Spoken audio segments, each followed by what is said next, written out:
The Adventures of the Saint, starring Vincent Price.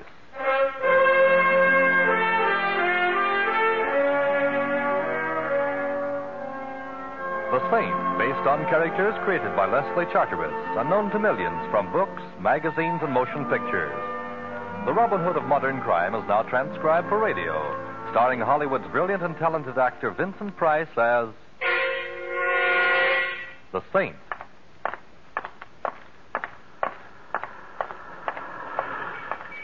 Help! Help! Come on. No. Hey, what's going on here? This is my car here. No. Stop it. Hey, cut it out. Stop it. What's the idea? Now let that man alone. Look, you keep out of this, buddy, or I'll... Well, it ain't the Saint. It's euphonic, but slightly ungrammatical, Mac. Now, what's the disturbance? They drew up alongside of my car. Him and the other fella. They said, get out. We're taking your car. Why, Mac wouldn't do a thing like that, now would you, Mac? Nah, of course not. The old man's nuts. What Mac would do if he coveted his neighbor's jalopy is slug him with a piece of lead pipe and drive off. Yeah, so good night. I got business. Now, wait, Mac. You could satisfy my curiosity a little. Why should you want to steal this gentleman's old automobile when you've got nicer, newer ones to choose from? Yes, ask him, mister. Ask him. Yeah, ask me, Saint. Go ahead. I'm going to satisfy a little curiosity of my own. I didn't think you had any, Mac. What shape does it take? I always wondered how you'd look dead. Good night, all. Good night, Mac. Be seeing you? You let him go. Yes, he convinced me that I should for now. There's nothing like a 32 in the pocket of a known thug for winning an argument. Did you say there was another fellow with him? Yes. Run off when he heard you coming. It was the same fella tried to buy my car yesterday. Someone tried to buy this car? Oh, sure. This fella tried to buy it. And there was a woman made an offer, too. You mean you actually refused? I ain't selling until I find out why they want to buy it so bad. This fellow who tried to buy the car, do you know his name? No, he looked like a gentleman until... Until you found him consorting with felonious intent with our just-departed friend, eh? Tell me, was he well-dressed, an annoying little mustache placed just over the sneer he wears for a mouth? Well, yes. Say, how did you... That's easy. Our friend Mac does piecework for him. Fancy Dan Turner is his current alias. But I see you don't keep up with such things. You're going to tell the police? Later, perhaps, when there's something to tell them. Right now, I've got a great thirst that needs quenching. A thirst for knowledge. Huh? Yeah, what's your name and where do you live? Collins. 302 East 8th Street. Mm-hmm. Now, put your car in cold storage, old-timer, and take care of yourself. Something tells me this is Rat's night out.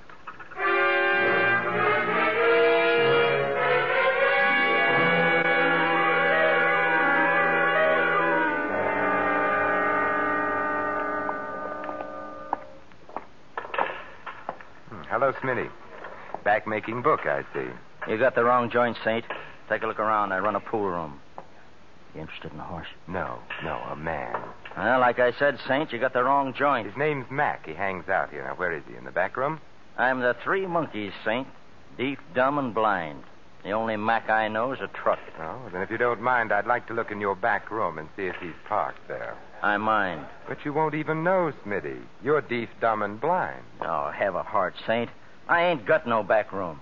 Besides, last time you dropped in my place, a lot of my customers started patronizing elsewhere. Including you, Smitty, remember? I've only been back from the Gray place a week, and I ain't forgetting it. Oh, come on, Saint. Be a good guy. Beat it, huh? No, Smitty. Let him stay a while. Hello, Mac. I was hoping you were smart enough to go home and get some sleep. How could I sleep with you out roaming the streets, Mac? You know how I worry. Yeah, too much. What does he want, Smitty? You. Why, Saint?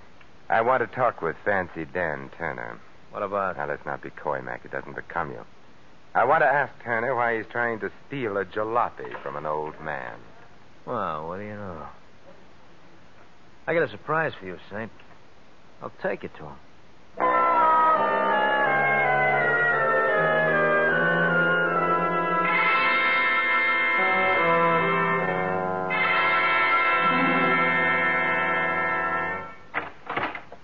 The boys say you're looking for me, Saint. The boys are right. So you found me. So? I understand you're interested in a certain old car. So what? Probably the Smiling Irishman is, too. A broken down 1929 sedan seems a little slow for a fast man like you, Fancy Dan. Well, maybe I like to go slow enough to read the billboards when I drive.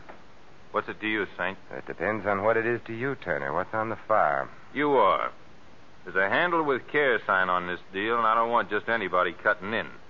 You're a fouler-upper. You've been stepping high and fancy-free too long, Turner. You're beginning to irritate me. The feeling's likewise, Saint. Only I got more than fingers in my fist and you haven't. It's a nice gun you're so bravely wearing, Turner. It must be a pretty big pot to change a small-time con artist like you into a fire-breathing gunman. Big potatoes, huh? Yeah, plenty big, Saint. So big I wouldn't hesitate to shoot at the slightest move. Am I clear? You couldn't be clearer if you were a day ordered by the Chamber of Commerce. Good. Now, it ain't a palace, Saint. It's just the back room of a pool parlor, but please stay and be my guest. Oh, very well, for a little while anyway. Where are the boys? Out. They're wasting their time. Collins won't sell his old wreck. Some old men are stubborn. And Collins seems like a hard man to intimidate. Well, that all depends on who's doing the intimidating, Saint. Now, Mac's a chowderhead and Smitty's even worse, but put the two boys together and you'll get a job of work done. Dan, I've adopted old man Collins as a friend. Ah, how big are you? Yes. You know how I feel about people who push other people around, Turner? Especially when the guy getting the shoving is a friend. You know, if I had a glass of beer, I'd cry into it. Sit back and relax, Saint. The boys will be back with what they want after soon enough, and maybe then I'll let you go home. You mean they're coming back with the car? Well, maybe not the whole car. Sit back and relax. Hey, relax. Hey, what are you doing? Sitting back with my chair to the wall, Turner. You want me to relax, don't you? Yeah, Hey, let go of that cue stick. As my old grandmother used to say, Turner, there's nothing as relaxing as a game of pool. Particularly with a hoodlum's head as the cue ball.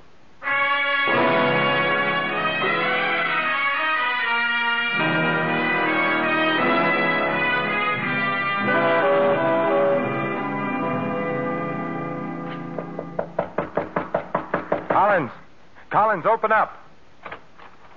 You wouldn't be from the police now, would you? No, I'm no more a policeman than you are, old man Collins. Come in and be welcome, then. Where's Collins? The old man. He's here. Where? Behind the sofa. But if you're of a mind to look at him, make us a quick look. Dead? Very. How? Every way. Beaten, stabbed, and tortured. Maybe even shot, for all I know. Yes, and for all I know, maybe you've got a gun with an empty chamber, for all I know. Bless me, no. Me business doesn't allow it. Just what sort of business are you in, Irish? The name's O'Brien. Ah. When a job is pulled and the police go after the boys who pull it, I make an end run and go after the swag. Or at least part of it. Oh, I see.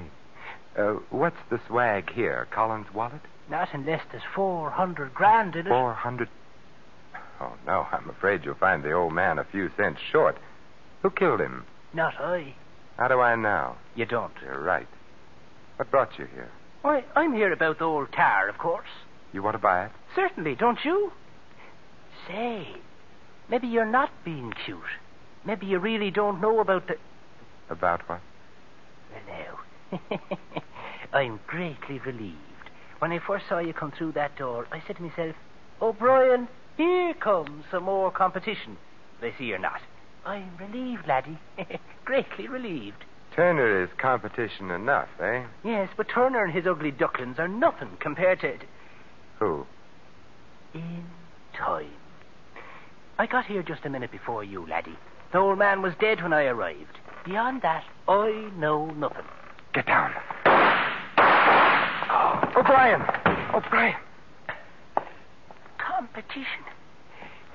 Getting worse. All the time. I'll call the doctor. No. Thanks, laddie. Lay off this frolic. He'll get you next. You're gonna die, mister. You're gonna...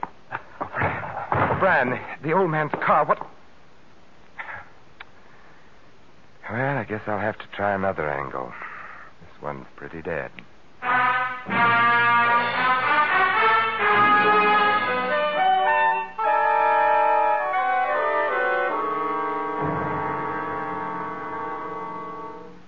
I awakened Mr. Ritchie as you requested, Mr. Templar. He'll be right down. Oh, thank you. I hope the fire isn't too serious, Well, sir. it's serious enough to awaken Mr. Ritchie. Oh, here he is now, sir. Well, which plant is the fire in? Who's responsible? How big is the damage? Oh, the fire isn't in any plant, Mr. Ritchie. What's that, then? Then where? It's inside of me. I'm burning up, and I need your help. How dare you sneak your way in here at 3 o'clock in the morning by telling me there's a fire? Look here, who are you? Simon Templar. Oh, yes, the Saint. Hmm. I've heard of you. If you have business with me, Mr. Templar, I'd suggest you phone my secretary for an appointment. Meanwhile, there's no subject on earth can keep me from going back to bed. Not even the subject of $400,000, Mr. Ritchie? What do you know about it? Nothing other than that it was stolen from you, Mr. Ritchie. That happened 7 years ago. The criminal, John Quayle, was caught, tried, and convicted. Now, if you'll pardon me... Quayle worked for you, I believe. He was my head accountant. And the money was never found? No. Quayle drew 20 years in the penitentiary. He never revealed where the money was hidden. Until the day he died. Died? Yes. 2 weeks ago in prison. Huh. And now, Mr. Templar, if you don't mind, I need my rest. I won't detain you much longer, Mr. Ritchie. Just one or two more questions. Well? Did Quayle have a wife? Yes, he did. If he knew he were dying in prison, it's quite possible he made an attempt to get word to her, to tell her where the money was hidden. He may have made the attempt, but he couldn't possibly have succeeded.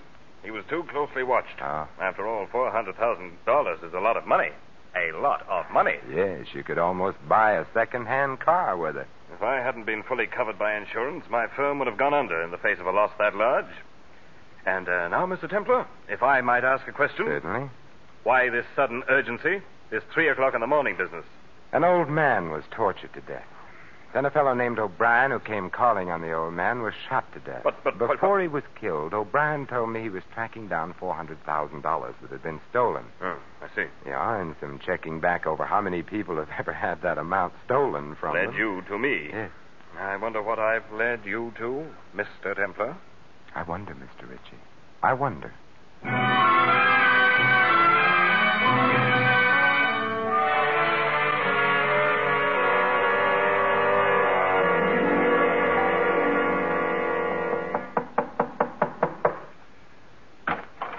Yes?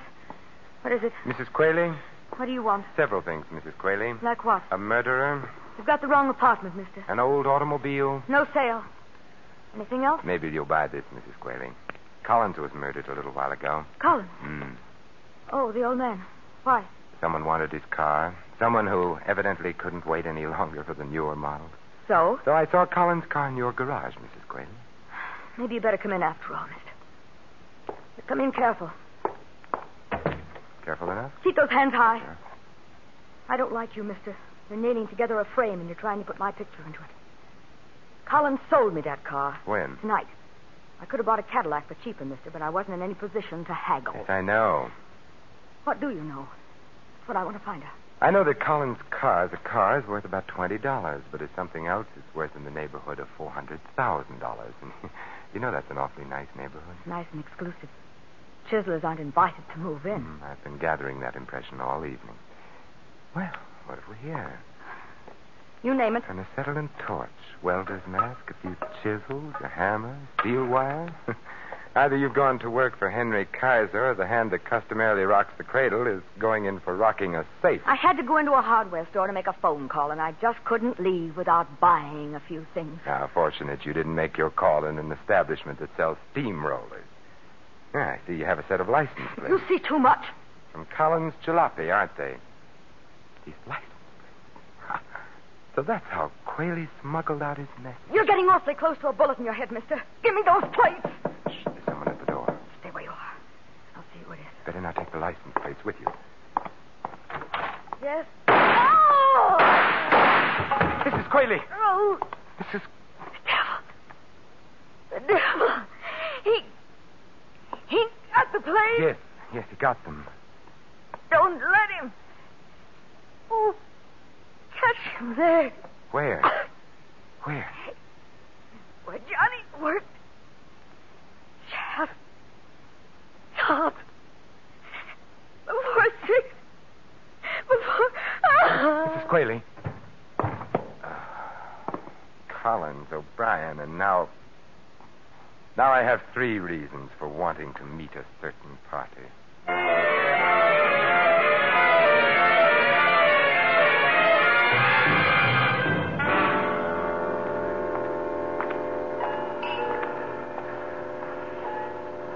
Taxi!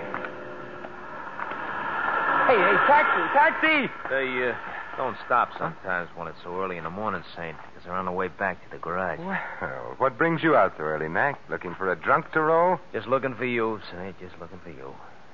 See here what I got in my hand? Oh, there goes that coy streak in you again, Mac. All right, so it's a gun. Well, what does it want me to do? Come, go, turned handsprings, quote Shelley, play the bassoon? You have to speak for it, Mac. Very funny. Look out, it shouldn't speak for itself, Saint. I ain't the gun, one you should get in that there car. You have a most persuasive way of offering a fellow a lift, Mac. Yeah, a lift. Right now, it's a lift. Later on, it may grow into a ride. Come on. Where are we going, Mac? Back to our little gray home in the rear of the pool room, Saint. Fancy Dan Turner wants he should thank you for showing him a new trick. Oh, it really isn't necessary. He feels like it is, Saint. He feels like it is. He's got a couple of tricks he wants to show you. Sounds like fun. Go on into the car, Jim. Turner's waiting. He's got very little patience.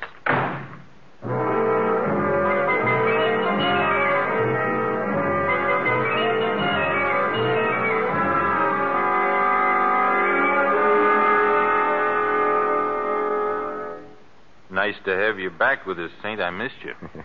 From the looks of that bandage on your skull, Turner, I'll bet you wished I'd missed you. Not now, I don't, Saint. It's a nice feeling having you here, knowing that I owe you something. I pay my debts, Saint. I pay off. Yes, I know. O'Brien was paid off. So was Mrs. Qualey. Paid off with lead checks.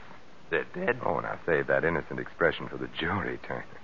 You'll need everything you've got. Well, when were they killed, Saint? Okay, I'll stooge for you. They were killed an hour or two after I so abruptly left you before. Oh, well, I'll have to find another pigeon, Saint. My alibi's fat. How fat, Turner? City Hospital. Having Remember the Saint embroidered where a cue stick hit me. And Smitty and Mac were there, too, to see me through it. Hospitals have records, Saint. We're clean. We're clean. Huh. Then you've got a competitor you don't know about, Turner. Yeah, looks that way. For a job that was supposed to be as simple as this one, I got too many competitors. I wonder how come. Who fingered the job for you, Turner? Who told you Qualey got word out to his wife about where the money was? I got nothing for you, Saint. Smitty, wasn't it? Smitty just finished a stretch up the creek. My guess is he ran into Qualey, maybe shared a cell with him. No. It was in the jail hospital they met. Smitty worked there. Qualey was dying off his nut. Smitty made him talk. Yeah. And Smitty, not being mentally suited for solo work, spilled the pitch to you, Turner, for a price, of course, for money on the line. Yeah, 10 G's to buy in on a 400,000 job. But what are you driving at? What are you picking Smitty's bones for? I was just wondering, Turner, how much O'Brien paid Smitty for his slice of this exclusive information, and how much your other competitors shelled out. The one who happily goes around killing people. What do you mean? If you ask me, Turner, your pal Smitty is the sort of rat that even rats on rats. He sold Qualey's secret 3 times that we know of. Hey, thanks for handicapping it for me, Saint. If you're really grateful, Turner, you can return the favor by telling me what time. It's 5:15 in the morning, Saint, but you ain't going nowhere. I have a date to keep before 6, Turner, with your competitor. Yeah, Saint, that's what you think. Maybe not, Turner. What do you say we play a little pool while we're waiting for the board? Get away from that pool table. I ain't playing any games with you, Saint. Well, maybe pool was the wrong game. How about a game of pitch and catch? What? Yeah, I pitch like this. Oh! And you catch it like that. Hate to leave you all by yourself there in the side pocket, but like I said, I have a date to keep.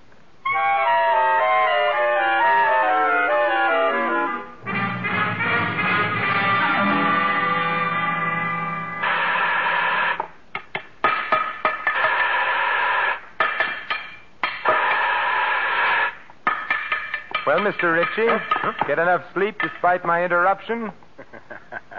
I wasn't really asleep when you called on me, Mr. Templar. I know, Mr. Ritchie. Your hair was a little too carefully combed for a man who's been suddenly awakened and told he's having a fire. You're very clever, Mr. Templar. But not clever enough to catch you before you committed 3 murders. Well, you're Smitty's silent partner, huh? See what low company's gotten you into, Ritchie? Yes, I see. $400,000.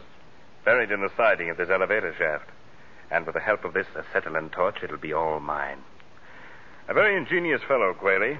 And to think the money never left this building. The place where Johnny worked. Yes, he was ingenious. It was very smart of him to use his prison job making automobile license plates as a means of smuggling out the information to his wife. How did he do it, Richie? Very simple, Templar. There's an extra piece of thin metal in this particular plate, forming a sort of pocket. And inside the pocket, a note on cigarette paper telling poor Mrs. Quayle how to get the money. Of course, once he managed to tell her the number of the license plate, well, the rest was easy, wasn't it? Yes.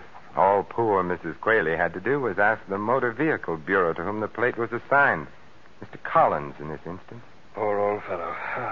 Mr. Templar, would you mind joining me here in the shaft, please? Yes, right on top of the elevator. I'd like to keep an eye on you while I finish burning out this metal partition.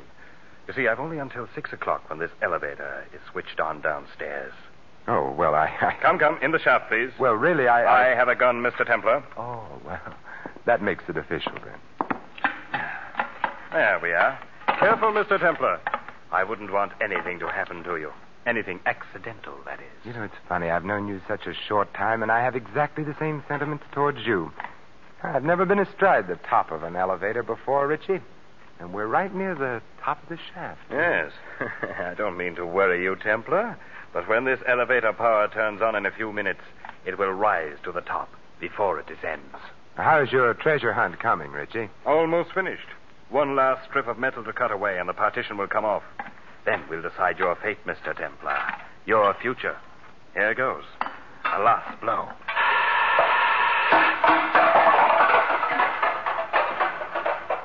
It's there. It's there. I see it.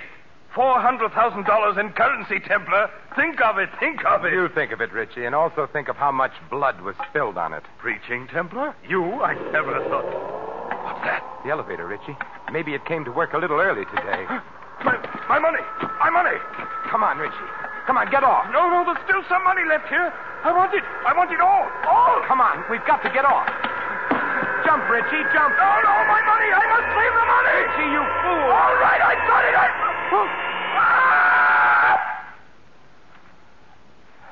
Yes, Richie. You saved your money, and you saved the state some money, too. I'm sure you didn't plan on saving the cost of your execution.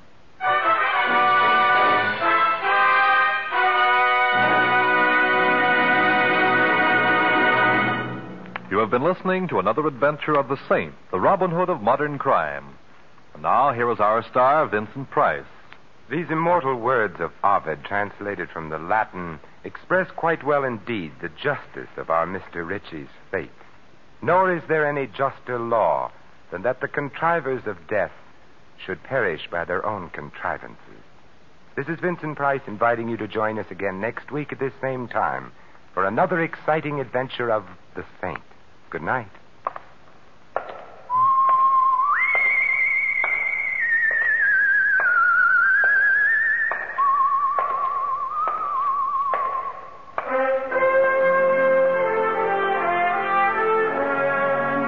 Tonight's script of The Saint was written by Michael Cramoy.